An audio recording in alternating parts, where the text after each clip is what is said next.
Hello again, everyone. Moosey right here, and bringing you the second game of HuK versus Tiger, also known as Dimaga, playing on the American server, it seems. And it is game 2, as I said before. I'm gonna try and not do all those rookie mistakes that I was doing in that first cast. I don't know, that just didn't sound very pleasant for me, but it's a learning experience, and you guys can all mock me for it, which, let's be honest, mocking casters is one of the most fun things to do.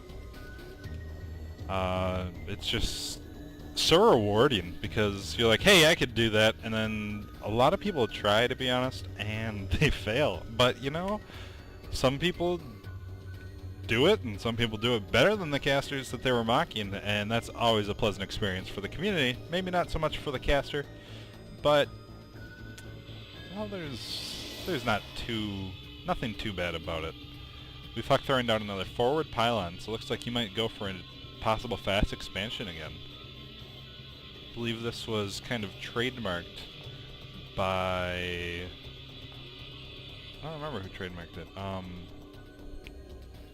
It'll come to me in a second. We have a very, very macro-orientated build right now. Spawning pool going down on 14, as well as the extractor. So we might see another Baneling bust happening here. HuK's probe making his way in to just harass and... I don't know. I couldn't stand playing against HuK, to be honest. If that probe came in and just harassed me for a half hour like he is so prone to do... Oh, that's just so annoying. Nazgul! Nazgul is the one who kind of brought this build into fruition. I believe he started that... I don't remember what tournament it was in, but he just caught a lot of Zergs off by surprise and was really doing a good job with that. So we have the standard probe mining from the far mineral patch. HuK being pretty awesome like that. Just keeping the big game in mind. Something a lot of players just kind of forget is, well, if I have this guy sitting around, why not make him do something? The probe is continuing to do a little bit of harassment. Doesn't look like he's actually hit anyone, though. Or all the drones have recovered. We have 4 Zerglings coming out, though, as well as Zergling Speed and the Queen. HuK throwing down his expansion with the photon cannon out to kind of cover. He actually gets to shoot the Overlord a couple times. That really doesn't do anything, and the Overlord is just going to chill there, but it's kind of cool.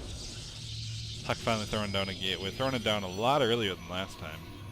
And here comes 5 Zerglings? Yes, 5 Zerglings. 6 Zerglings. I can't count. Wow. 6 Zerglings following this probe. They're easily going to be taken out by this cannon, though. 2 shots from the cannon. And HuK almost losing a probe right there. It almost got surrounded on the edge of the cliff. We have another Baneling nest being thrown down. Well, this is exciting. Will we see a repeat of last game? Who knows? The first gateway is almost completed, and it looks like HuK might have completely walled himself in. There might be... yeah, that looks like there's a spot right here by this probe. Gateway is completed, and the first Zealot is on its way. 20 Zerglings out already for the Zerg player, though. So that is something to worry about. And, you know that big drop that happens when you see the Zerglings? Well, of course, that's Banelings. We have, looks like 7 Banelings already. And, HuK losing his first Zealot. That is really bad. HuK sees this and throws up a pylon to cover. And there go 2 pylons. This is really, really bad for HuK again. There are 15 Zerglings in his base. They're going to beat down this cannon. Cannon is down. He has a second cannon coming up, and he is just going for a run-by into the base. This is extremely bad for HuK. He has 8 Zerglings in his base, and he has to pull them all. He's going to be able to deal with the Zerglings, but the hit to his economy is really bad, and there's so many more Zerglings on their way up. HuK being an excellent player, throwing up another walling technique, and he is just going to harass with these Zerglings all day. Zerglings against probes, kind of unfair, but Zerglings always have the ability to just get surrounded, using their own tactic against them, the probes like to do. And here come more Banelings We have 5 banelings on their way in, and oh, Zergling's getting a run by. HuK now wandered off completely. The pylon, or the photon cannon is down, and all these Zerglings just doing so much damage. We have the Zealots getting mauled by the Zerglings. That's 1 Zealot down, 2 Zealots down, and only a couple Zerglings in the base, but a whole bunch more are starting to congregate outside. Our Zerg player really did the damage that was necessary with that Baneling bust. It didn't end the game, but with all these Zerglings that are coming up, it's just going to be Zerglings against Zealots, which is typically a very good fight for the Zealots.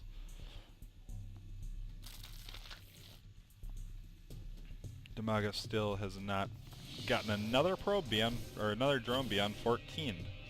So there's going to be some harassment by these Zerglings. Here come 3 Zealots to fight all these Zerglings. Zergling's going for a run by, deciding, no, never mind, we're going for this round. And down goes Zealot number 1, down goes Zealot number 2, and this is really, really bad for HuK. He has a photon cannon popping up just in the nick of time, but the pylon goes down to shut the photon cannon off. Uh-oh. So here come the Zerglings for the Zealot again, and they're going for the first round. They get the first round, and this Zealot's going to go down too. HuK has to pull more probes. Zealot is down, so there are 3 Zerglings left. This is such terrible damage for HuK to deal with. More probes going down, and HuK GG's again. 2 very similar games, and 2 very similar, well, never mind. I don't want to spoil it for any of you.